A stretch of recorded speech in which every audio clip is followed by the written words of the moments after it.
just so happy for Chemo, so happy for his teammates. To have the non-conference season that we had, and then start to our league play. I'm not sure. It just says a lot about our team that we were able to stay with it and stay with our process and keep believing and know that we could, get to this point, right? And obviously, it's a very big night for our program. Most importantly, it's a huge night for our 3 seniors, and Chemo. Just amazing, just, stepping up, sensing the moment, and, wanting the ball. What can you say about him? Program record 10 threes, some big-time drives, some great defense, some hustle, and what a night. Really happy for him, and, I thought that, our offensive execution against the zone, the way we shared it, the way we got it inside out was pretty good. But when the ball goes in the basket, that makes your offense look pretty good too. So shot making tonight was the story. First question over here for Chemo. What was it specifically tonight that caused you to erupt like this? You had a career high against Cornell just a week ago, I guess, and you more than double it tonight. Was it any one thing defense was giving you, or just take me through your game? I think we just had a great game plan against their zone. Might have gave us some trouble first time we were up there in Hanover, but just trusting the game plan. Guys really executed well and found the open spots. Playing with a lot of confidence right now, so just shot the ball with it. Chemo, from the first time we saw you, you were a pest on defense, like a real pest. We weren't quite sure what you were as an offensive player, but how about to go out and wrap up your Brown home career on a night like this? It's like a dream, right? Yeah, it's really special. I mean, I couldn't have imagined anything better than this when I was walking to the gym today. So just to go out like that and have everyone in the stands, from your friends that you know for 40 years, all your professors, coaches, family, friends, it means everything. So definitely gonna miss this place. What family did you have? Had everyone in my immediate family. So both my parents flew out here from San Diego. Sister made the train up here from New York, and then my brother was a Salve, so we drove up here. And Mike, so many close games this year, so many frustrating nights when you're up here. You talked about the stick-to-itiveness of this group. Had to be some difficult, film sessions, practice sessions, but now it's all worth it. You head to New York. Yeah, no doubt. And this, obviously, we want this just to be the next step, Kevin. We want to keep getting better, and we've got to have a film session on Monday that. We're going to look at some things we did well from the weekend, but we're also going to look at some things that we need to improve upon, right? And if we want to, compete this Saturday against Yale in their building, and then we want to compete against whoever we play in the tournament, we're going to have to be really, really good, right? I think we should have great confidence, right, because of how we've been playing these last 3 weeks, even in our one loss. But I said this the other day, before, as we were previewing the weekend. We met after our loss to Columbia, and our guys really owned their truths, right? Like, obviously, and I said this, there's 2 kinds of truths, right? There's the one we all love to hear. Chemo, you shot the ball really well tonight. That's the truth I think we all love to hear. The hard truth, right, is the stuff we got to do better. And our staff, we owned our truth as a staff, and our players, to their credit, really owned what they all think they can do better. And since that time, it hasn't been perfect. We've been far from perfect, but I just love the accountability, I love the ownership, and I love the connectivity of our group right now.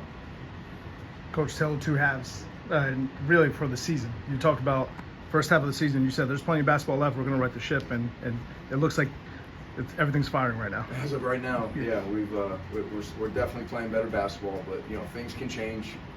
This is a fluid sport, and if you stop thinking about what got you to a night like tonight, then it'll catch up to you real fast. So, and we don't need any reminder of how good Yale is, and we've got to have a great week getting ready for them. But Kelvin, it's awesome as a coach when you see a team grow the way we have, and we want to just keep it going, right? Keep it going. Our program is always going to be about development, individual development, team development, improvement, growth. And if we ever get to a point where we're not growing, we're not improving, then we're going the wrong way, and that's not where we want to be. And Chemo, for you, you're the epitome student athlete. Everybody talks about your playing career, but not many people know that you're the SACO president. So just talk about your overall 4 years here. I mean, yeah, like I said earlier, this place is really special. So I'm just very grateful that 4 years ago Coach Martin gave me this chance and trying to make the most of it. So we're not done yet though. Keep going. Kimo, have you ever had 39? Never had 39.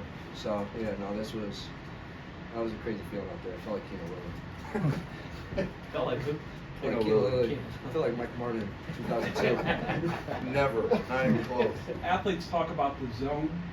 When did you realize you were in it or close to it or approaching it? I'm not really sure. I mean, I thought I was in the zone when Keno hit me on that transition 3, and I thought that for sure was going to go in, but I fell a little short. But I don't know, just had it going. Was that the one you missed? Yeah, I don't missed remember. 2. I missed the first one and then missed the second last one. Mike, just as an alum, how much pride, maybe a little extra pride do you take in this? Well, yeah, I mean, I said that when I interviewed for this job. No matter who or where I'm coaching, I want to do a great job for that team and that program and that institution. But when it's your alma mater, there's just a little bit something extra, right? And I just feel so great about where this program is from an engagement standpoint with alumni and supporters and fans, and they've been hoping for this opportunity for a while. We've come close way too many times. We're finally there, so I feel great about that, I hope we have a great turnout around fans in New York City. You mentioned the close calls. When you imagined the breakthrough, when you pictured it, and you talked about it with your team, did you think it would be so emphatic that it wasn't tonight? Yeah,